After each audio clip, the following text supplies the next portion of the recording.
আজ মাঠে নেমেছিলেন লিওনেল মেসি, আর সময় যেন থমকে গিয়েছিল।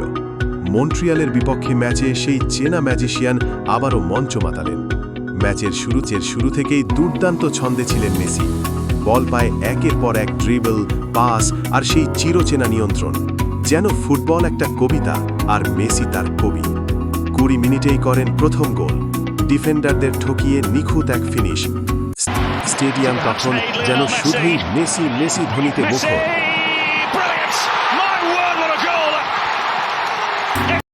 এরপরও থামেননি। মাঝমাঠ থেকে এক অসাধারণ থ্রু পাস, সতীর্থ গোল করেন, কিন্তু জাদুটা ছিল মেসির পায়ে। শেষ দিকে আবার নিজেই গোল করে শেষ করলেন নিজের শো। জোড়া গোল, এক অ্যাসিস্ট। মেসির ফুটবল মাস্টার ক্লাস যেন চোখের আরাম হয়ে উঠল।